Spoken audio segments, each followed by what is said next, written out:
Hello, everyone, and welcome back to Tipoff 2024-2025. Ron Poniewasz is joined by LGKG member Larry Kelly, man of many hats, assistant baseball coach at Penn State Shenango. He was on Ralph Blundo's basketball staff this year, boys. Former Shenango varsity baseball coach, and also a Holy Redeemer for a few years, as you mentioned, head coach. I loved coaching the Holy Redeemer 5th and 6th grade girls team. Maybe the favorite job, my most favorite coaching job. It was wonderful. Many years ago. I've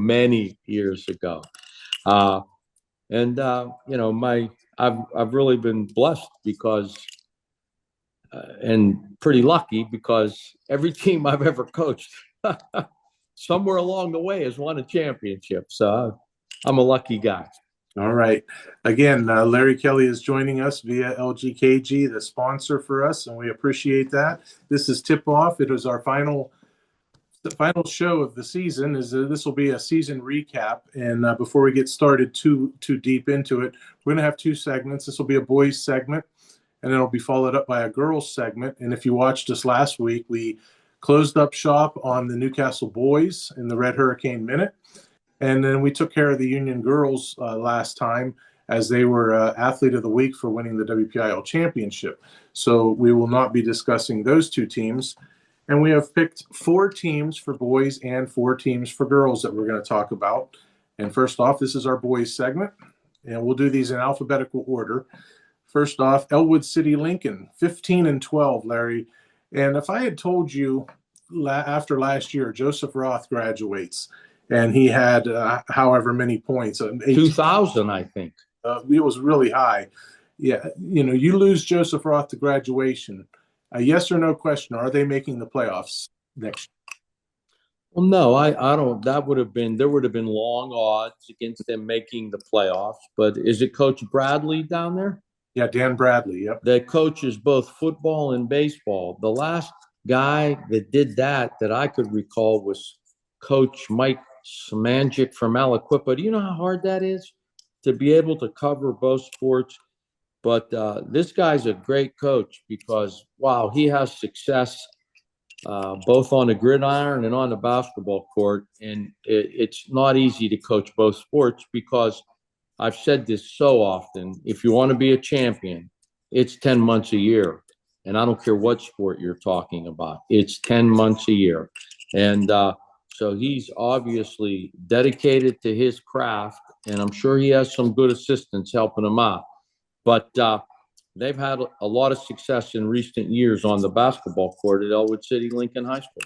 Yeah, Dan Bradley coaches football, and then he's right back at it for basketball in the winter. And they do the same thing on the girls' side. Chris Wise is the girls' basketball coach, and then he's the baseball coach in the spring. But sticking with the Elwood City Lincoln boys basketball team, they reached the quarterfinals of the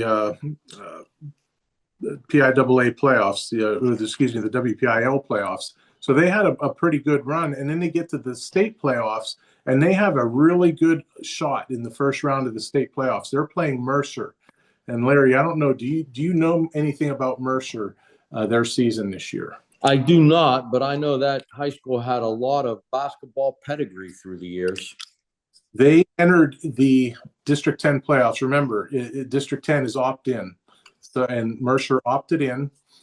They were 0-10 in region play, Mercer. 0-10. Did not win a region game. Wow. They closed the regular season, I believe it was on a 12-game losing streak. Couldn't buy a win. Didn't matter if it was region or non-region. They win the District 10 title, get into the state playoffs, and now they're going up against Elwood. And as soon as I see that matchup, I'm thinking, you know what? Elwood City's got a shot here in this game. It's anybody's ball game, and this is a winnable game. Now, certainly last year, if they had Joseph Roth, I would definitely overwhelmingly pick Elwood City. Well, they turn around and they lose to Mercer 65-50. They lost by 15 points. I was stunned by that. So apparently Mercer. Now here's the tidbit about that. Mercer's 3A, and they're in one of those regions in District 10 where they're the only 3A. The rest of the region is 4A. So they're playing up. That's kind of somewhat explains it. And they beat Elwood City by 15 points in that game. And then what was the reward for that? They got their handed to them next week by Aliquippa by about 30 or 40 points. Yeah, but then Aliquippa lost, did they not, in the state final? Again, the Western final, I think, to South Allegheny. Yeah, the team that beat them in the Whippeal. And the score was like 33-31. I mean, it looked like a junior high score. Yeah, like 36-31. Yeah. And yeah. I think at the end of the first quarter, Aliquippa seemed like they were in a pretty good shape, maybe close to a double-digit lead, and totally threw it away. I don't know what happened. Well, Aliquippa plays at a frenetic pace, and you got to give the coaching staff from South Allegheny credit to keep that score down. Because that game obviously became a half-court grind, and South Allegheny, they know how to play that game. And when you can keep Aliquippa in the 30s, you've done something.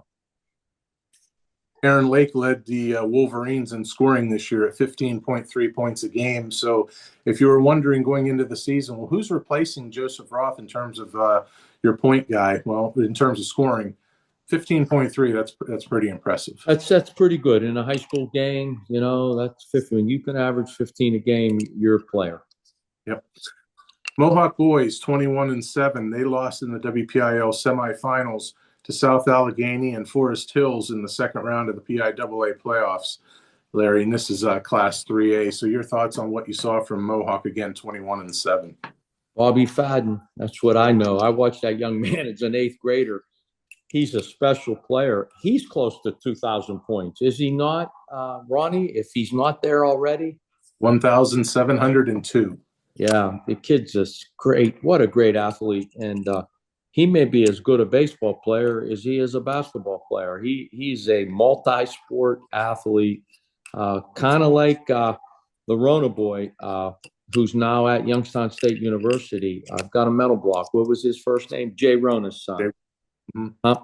Jay Rona. Jay Rona, yeah. Again, these are special athletes that can do it not only on the basketball court, but on the football field, on the baseball field. That's pretty special stuff. Bobby Fadden finished the year at 22.3 points a game. As I mentioned, 1,702 career points. He'll enter his senior year. If he scores somewhere around 600 points next year, assuming they get to the playoffs and play about 28 games like they did this year, I'm thinking he could probably hit 2,300 for a career. And is that the highest in Lawrence County history? Does Kevin Covert still hold that record? He does. Yeah, Kevin Covert was special. Right. There's been a lot of great basketball players come out of Lawrence County, Ronnie, and I've been around a little longer than you. I remember Kevin Covert, man. That cat, he could play. Yeah. And so, yeah, it wouldn't surprise me if Bobby Fadden gets to that number. He's just that good. Drew Rona was next in scoring at 15.5 points a game, and Joey Nail was third at 12.2. So you have 3 guys in double figures. I tell you what, when you can say that you have 3 guys in double figures and 1 guy is averaging over 20 a game, you're going to have team success. You're going to go far in the playoffs. It's important that you have, if you're going to be really good, you need 3 guys game in and game out who are capable of scoring. That's why, again, I'm a Newcastle guy. That's why I think we were a better team this year than we were last year, because the entire scoring effort did not rest on little Ralphie Belundo's shoulders. Ralphie actually scored less points this year than he did last year, but that's because we had a balanced scoring attack. We had other guys who could put the ball in the hoop. Hence, we were a better team. And, some of the scoring load, it wasn't all on Ralphie's shoulders. Yep. Neshannock, 22-5 overall. They lost to Union in the semifinals, WPIL semifinals, 60-56, and then to Greensburg Central Catholic in the state playoffs. Second round, they won their first round game against Rocky Grove and lost to Greensburg Central Catholic in the second round of the state playoffs, 66-52. Is Neshannock, I don't know how else to say it, are they snake bit? a couple of years ago, they play Elwood City. They beat Elwood City twice in the regular season. You're playing them on your home court. It's the year after COVID, and you lose on the right to go to the championship. This year, you beat Union twice in the regular season. You play them for the right to go to the championship. You lose to the, you've had two cracks at it now. I think if you ask Coach Corey, even though his team was 22-5, and that's a great season, it was disappointing. This is a team that I think when the season started envisioned going to the Whitfield Championship. And when you get there, anything can happen. But if you were to ask Coach Corey, I think in his heart of hearts, he would tell you he's a little disappointed in the way this ended. Again, they did beat Union twice. And, you lose to them the third time. It's not easy beating a team 3 times. And Union certainly is a good basketball team. You know each other well. I would believe that, again, for Neshannock, even though 22-5 is a really, really good record, they're probably a little disappointing. Maybe just not a good draw seeing this for a third time, because they've seen you twice and they might be able to kind of figure you out by the third time. Again, I was the head coach at Shenango Baseball. I never liked playing teams from our section in the playoffs because they do know you well. Now we know them well too. Don't get me wrong, but there's a little edge to that when you know a team so well. I'd rather not see teams from our section. And I'm sure Neshannock probably felt the same way as Union. And I'm sure Union wasn't real happy on seeing Neshannock in a semifinal. You'd rather, I think, play teams from outside of your section. That's just my view. They being Neshannock, lost to Greensburg Central Catholic in the second round of the state playoffs, 66-52. David Quat led Neshannock in scoring at 17.4 points a game, and Tony Parada was next at 13.1, so 2 guys in double figures. And if you've watched Neshannock this year, I remember checking in on one of the streams, and I'm digging for my rosters, thinking, who's the big guy down low for Neshannock? It's Tony Parada, and telling you he's really good.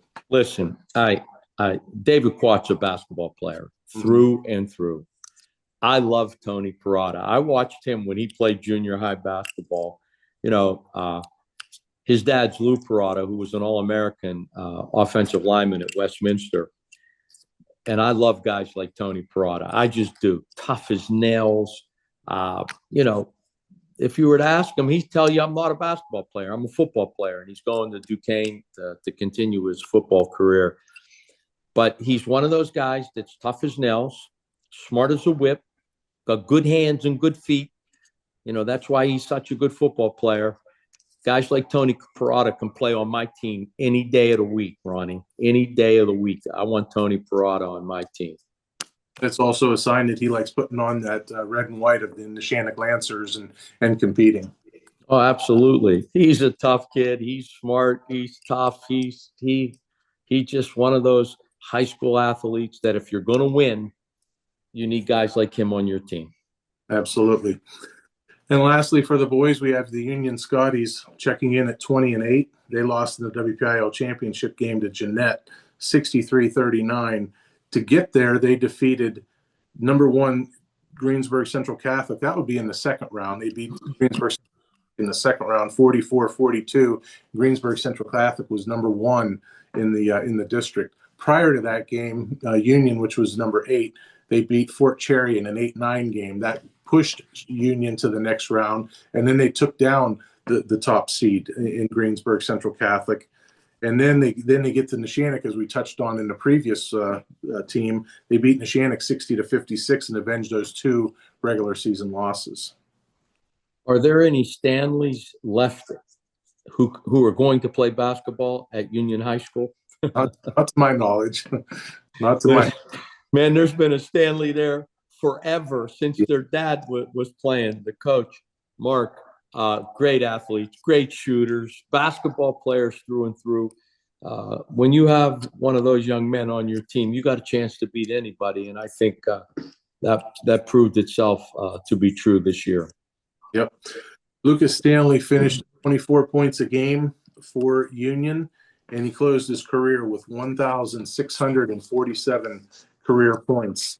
Very, very nice career for Lucas Stanley. Oh, tell me about it. 1,600 points.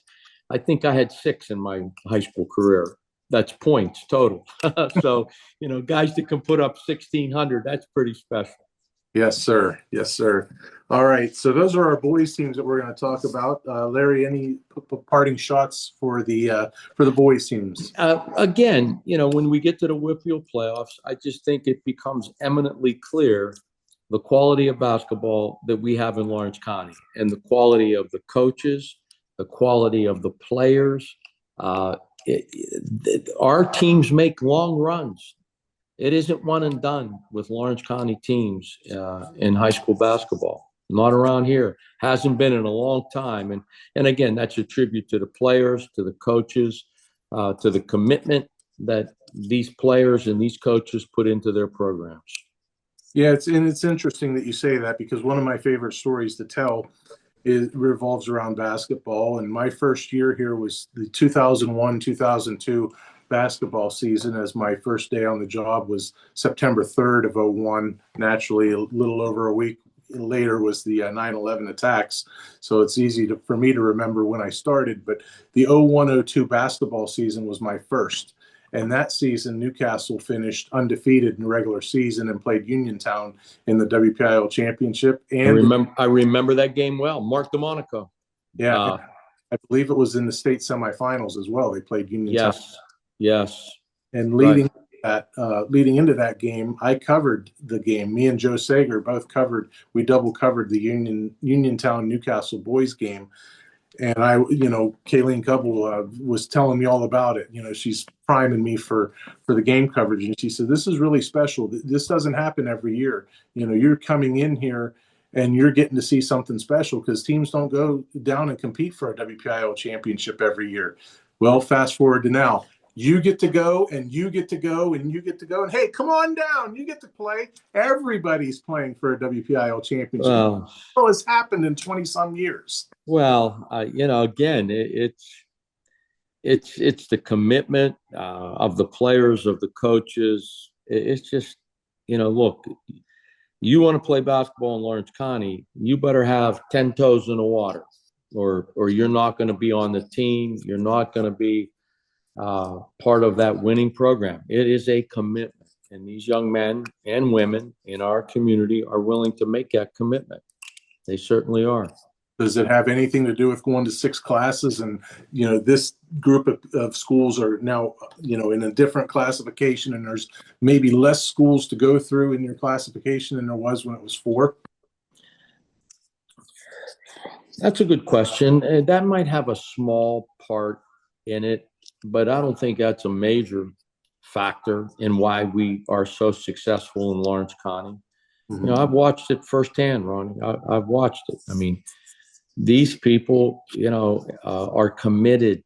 If you're going to be a basketball player in Lawrence County and you're going to be good, you play in the summer league, you play in the fall league, you play all winter with your team. You get 1 month off in April, and then you're back at it in May. And if you're willing to make that commitment, there's a pretty good chance you're going to have success. Mm-hmm. Okay, that is our boys segment. Stay tuned for our upcoming girls segment. We'll do that next here on Tip-Off. We all know there's an advantage to being the home team, to playing at home. And at LGKG, we have been your home team for personal injury cases involving automobile accidents and workers' compensation claims for over 90 years. At LGKG, over 10,000 clients have trusted us to represent them. We know how to present your case to a Western Pennsylvania jury. We know what makes them tick. We know how to win.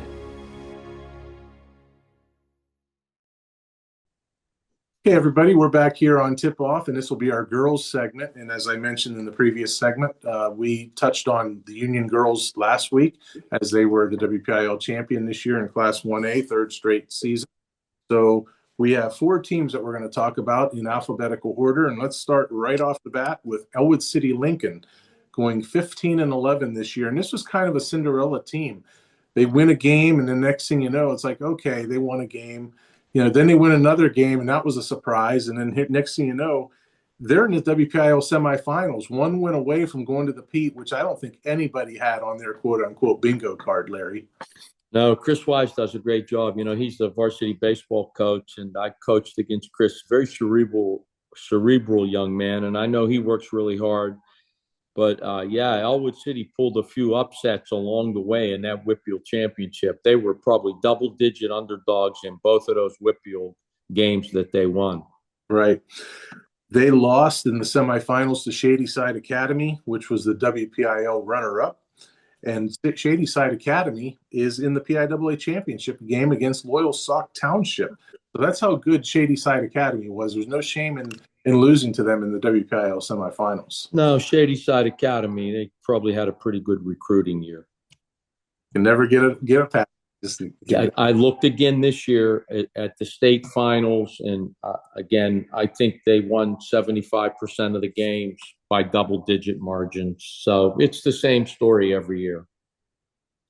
Elwood City loses quite a bit of talent, so it's going to be tough for Elwood City to repeat this next year. They lose Kayla Jones, who finished with 1,091 career points. They lose Caitlin Kreitzer, who is also big on the football team with her place kicking, Elsie Sturgeon, and Delaney Sturgeon. They lose all of that talent to graduation. Yeah, it's and it's just not a big school, and so therefore,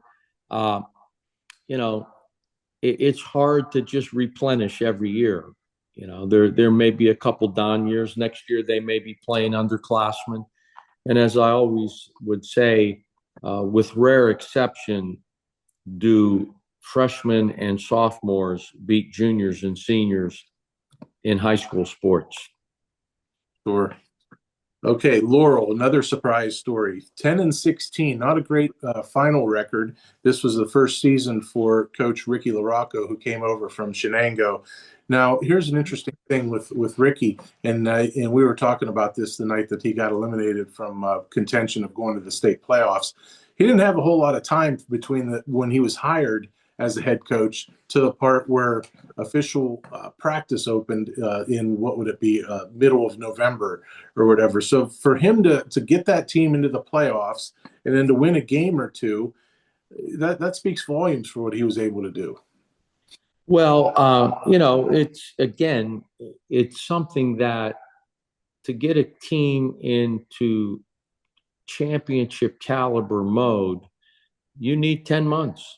You need to work with them for 10 months, and they need to work with you literally for 10 months. So, it's not easy when you start practicing. And I don't know when he got the job, maybe in September. It's tough. You're right.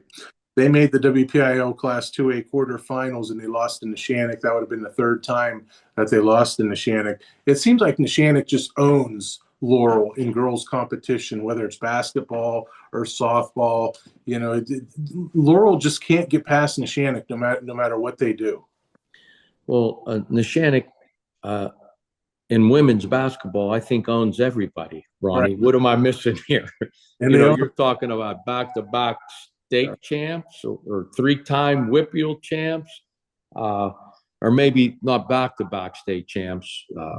They lost the first time, won the second. I think it's the gold standard of women's basketball. Right. Period. So they own everybody.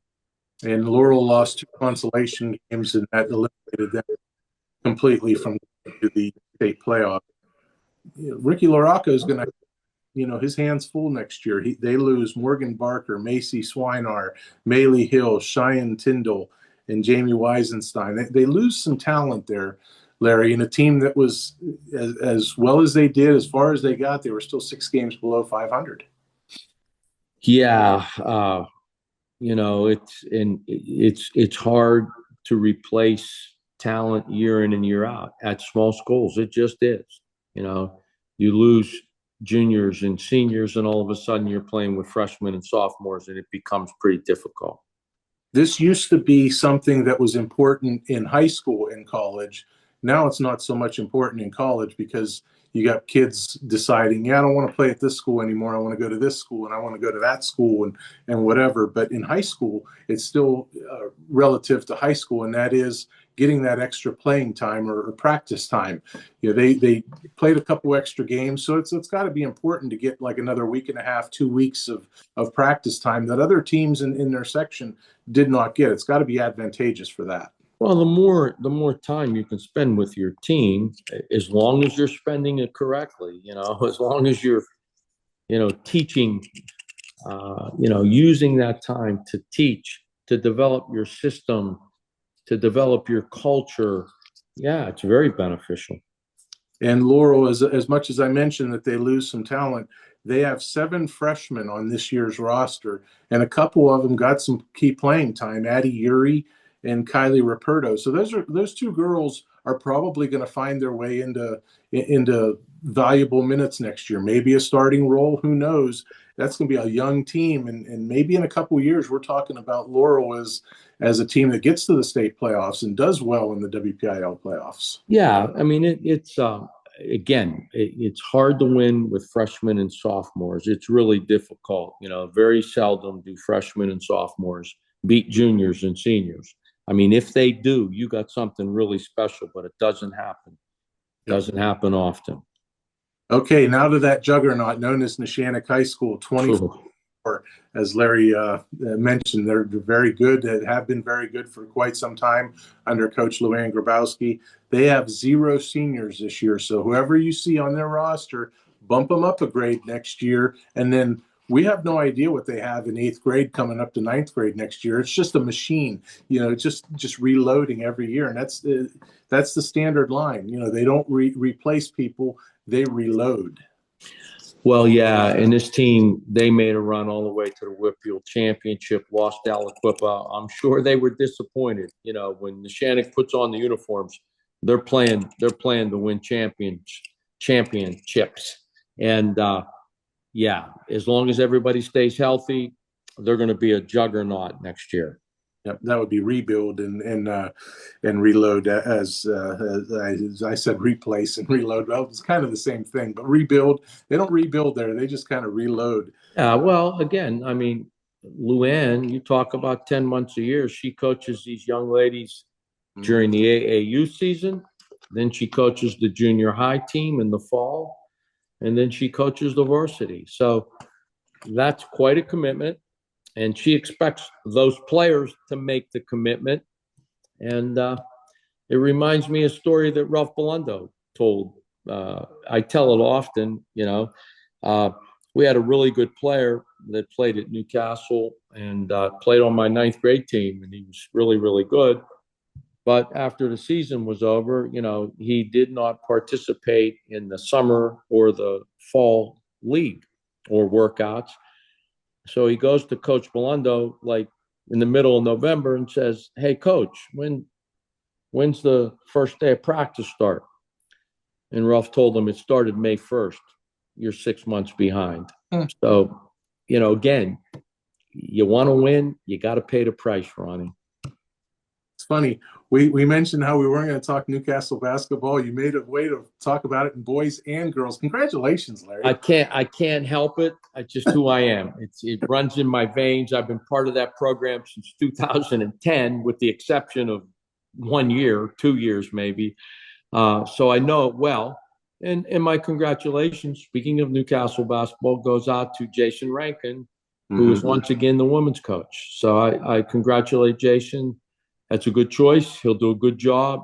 He's been there, and he's been there and has won Whitfield championships at Newcastle. Yeah, absolutely. Congratulations to Coach Rankin. Also, I second that. The juniors this year on the Neshannock team: Nina Medor, Peyton Newman, Jaden Nogue, and Ella Skodak. The first 3 for sure played key roles, and Ella Skodak was a key component of, I believe, of the bench. Now you're going to move all those girls up to senior status. Boy, I tell you what, the opponents are really going to have to be ready for Neshannock next year. I expect another 24, 25 win season for them next year. Yeah, good luck if you're playing the Lancers next year. They're bringing everybody back. again, the key is stay healthy. Just God forbid somebody has a serious knee injury or something. I look for them to not only make a run at the Whippeal Championship, but with everybody back, another state championship. Yeah. I don't know if you watched or paid much attention, heard much about it. The Neshannock lost to Kennedy Catholic in the state playoffs. In particular, the defensive tactic that Coach Grabowski had against Lake Fields. Did you see that or hear about it? I did not, no. Okay. How would you defend Lake Fields, who went over 2,000 points for her career, is going Division I? How would you defend a talent like that? Guard or a forward? It's probably swing. Probably, can probably play both. But I double her every time she touches the ball. I mean, that's what I do. I mean, I remember, listen, I played against Phil Jerkovic. Does that name ring any bells to you? Pine Ridge. Phil Jerkovic, Pine Richland, played quarterback at Notre Dame. Probably the best junior high player I ever saw. Scored 30 points against us the first time we played him. And we're playing him again at Newcastle. And every time he touched the ball, I double teamed him with Marcus Hooker and Geno Stone. Now, he still scored 30 points because he was just that special. But we beat that team. They hadn't lost a game in 2 years. We beat them in double overtime. So that's what I would do. You got to get the ball out of her hands, and you got to make somebody else beat you. Yeah, I believe she's probably more profiles more as a forward, but their defensive tactic was they're going to double team her, and they put a girl right behind her and a girl right in front of her, and they were like basically like this. It almost looked like a sandwich on the court. You couldn't get the ball to her, and she finished with 12 points. Very, very pedestrian number. And I believe Kennedy Catholic won by 11 points, 51-40, something like that. Yeah, I mean, that's what you do to a post player. If she does get the ball in the post, you don't let her put it on the ground and dribble it. You come in with a guard and dig, and you got to keep that person off the boards. Not only do you double them, when they have the ball, when the ball goes up, you have two people boxing them out. You just can't let one person beat you. That's just been my philosophy. If somebody's going to beat me, it's going to be somebody else. One interesting thing that I found with that, even with like 30 seconds left in the game and the outcome was decided, they were still guarding her like that. They were essentially saying, this is our game plan. Win or lose, no matter how much time's left, we're playing it to the very end, till all the zeros are on the clock. And that was one interesting part about it. I liked it. But here's the other thing. You're essentially creating 4-on-3. So yeah, well, I mean, I remember, again, I'm a big Jim Valvano fan, North Carolina State. They were playing Ralph Sampson in the ACC championship game. They did the same thing. They played a triangle and two and put both players on Ralph Sampson. They fronted him, they backed him, and Virginia didn't know how to handle it. So it's been done before, and again, I'm a firm believer. I'm not going to let a one person beat me. But Kennedy obviously had a few other players because they ended up winning the game by double digits. Yeah. Neshannock advanced to the WPIL championship game, losing to Aliquippa 54-51. That was a section opponent. The team split in the regular season with the home team winning the games. Neshannock won the second game, and that was at home, and they blew out Aliquippa. And I think, that third game, that rubber match, I think a lot of people, myself included, thought Neshannock was going to find a way to win. They would be the better team, but that didn't come out that way. There was a time when Aliquippa women's basketball was not very good. Mm-hmm. And, they have turned it around and they've been good for the last few years. So you got to give them credit. And if you beat Neshannock and you beat a team that's coached by Luann, you've done something right. Yep. Neshannock beat Everett in the first round of the state playoffs, and that earned them that right to play Kennedy Catholic in the second game. That's just how the bracket goes, Larry. If they could have got past Aliquippa, they would have. You have to play them at some point. But here's the thing: you would have got Kennedy Catholic likely a week and a half later than you would have. And then the other end of it, Kennedy got beat the next game by, I forget who, Canavan maybe, or I forget who it was. Guilfoyle, I can't remember who the team was. Private school, I believe. Of course. My memory is not good on who beat them, but regardless, maybe that team takes out Kennedy, and you don't get to see Kennedy, and who knows, maybe Neshannock ends up going to the championship. But that's the ramifications of losing to Aliquippa and how that cost them their season possibly. Well, look, at the end of the day, you got to beat everybody, Ronnie. If you want to win a championship, you can't be ducking people and hoping that, you don't have to see this team or that team. It's just the way it goes, and we've had runs at Newcastle, and every once in a while you run into an Archbishop Carroll or a Roman Catholic or an Imhotep Charter or, Lower Marion. And if you're going to win a championship, you got to beat those teams. Yep. Okay, and lastly on our list, District 10, Wilmington, 21-5. And, we'll kind of compare with the Wilmington girls here, this year's version, to what we talked about with the Neshannock boys. And we'll get to that real quick here. Wilmington lost to Lakeview in the District 10 semifinals after beating them twice in the regular season, kind of like the Neshannock boys beat them twice in the regular season. They're another team that kind of seems snake bit. Very good in the regular season. This was the year. It just seemed like it was all setting up for them. Last go around for Leah Crayrup. You beat Lakeview twice in the regular season. Get past them, you see Kennedy Catholic in the championship game. It's a matchup everybody wanted to see. I wanted to see it. You probably wanted to see it. And then Lakeview wins. It's hard to beat a team 3 times in a season. That's been said more than once and by more coaches than Larry Kelly. It's just hard to do. Again, the more familiar you are with each other, I think the differential becomes smaller between the two teams, and it's hard to do. And, again, you get to see a team twice. The third time around, them really well. And again, it's just the difference in talent and it becomes smaller. The difference in the two teams becomes smaller. Sure. Yeah, and the interesting part about it is Wilmington defeated Lakeview the first time. It wasn't a game. It was like 50-something to 20-something. So it was a rout. It was comfortable. The second time it was down to 10 points. But still, they had them at an arm's length, and so it got closer with each game. That's what I'm saying. That's normally the way it goes down. Mm-hmm. You play a team the first time, you may beat them pretty handily. The second time, it gets a little bit closer. The third time, it's a coin flip. Yeah, and Lakeview won by double digits, I believe, in that third game.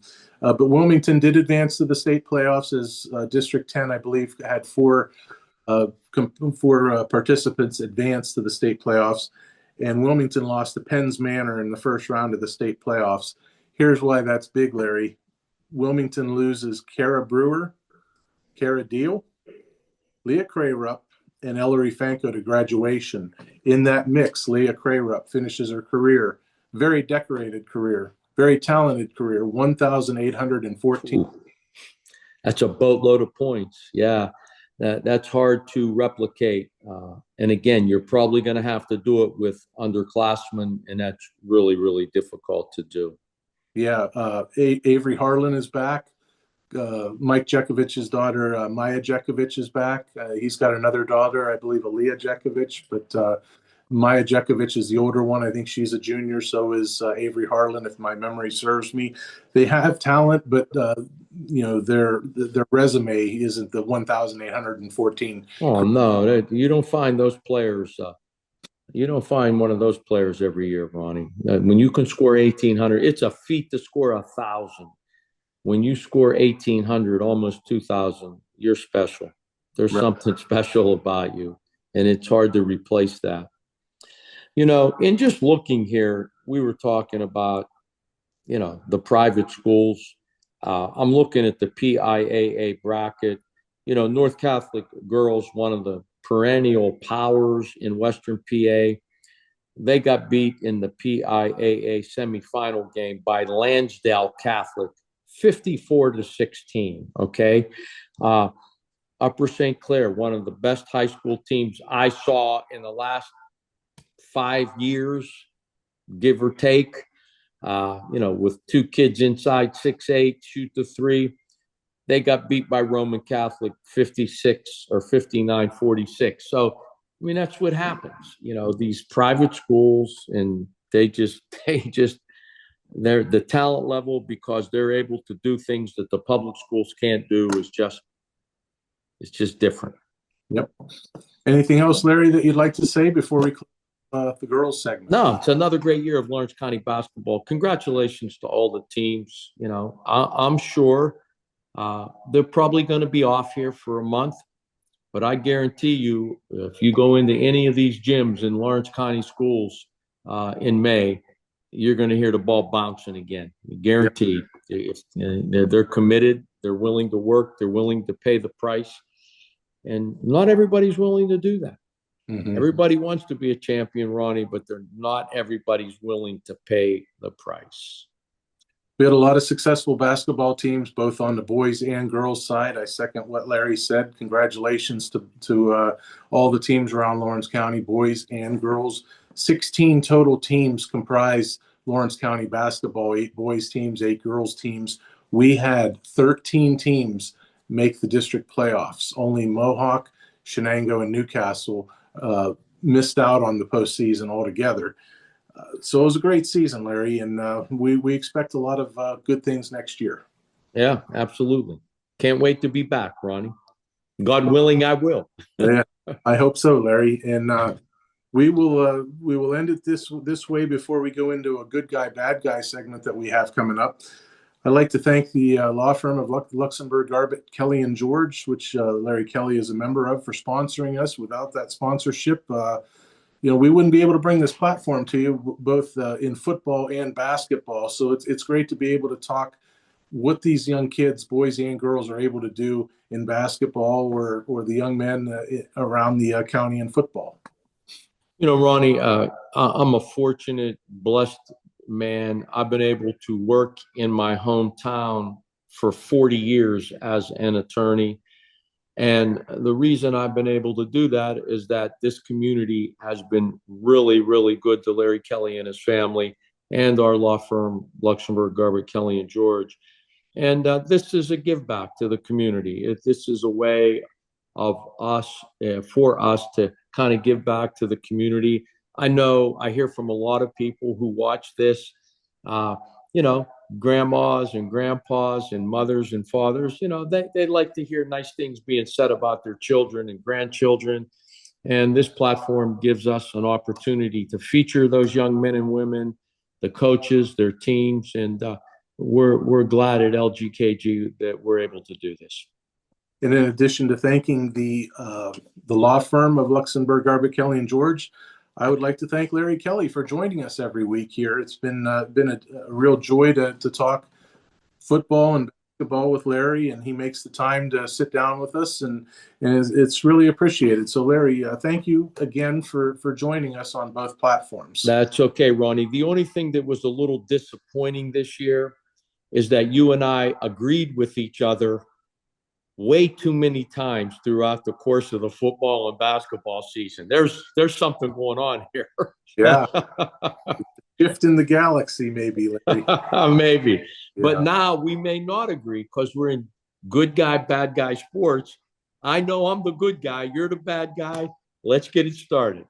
And before we hit that, I'd like to thank also Pete Sirianni, who takes the time to watch what we do, rewatch it, and edit it and put it on the website for everybody to watch. So he's another key component to this, and we're jockeying for another award, and hopefully we get that #1 spot. Yes, as I like to call Pete, he is the director of the Groove Ship, and the fact that you and I could even be considered for an award is in large part due to what he does for us. We all know there's an advantage to playing at home, to being the home team. At LGKG, we've been your home team personal injury attorneys for auto accident and workers' compensation cases for over 90 years. We know what works and how to win. We have all the credentials. At LGKG, we don't take every case. We handpick our clients so that we can give you the attention you deserve. Oh, yeah, we'll do this. Oh, yeah. Well, the Pirates, we can go good guy, bad guy on the Pirates. How about Aaron Rodgers? There you go. What in the world are we doing?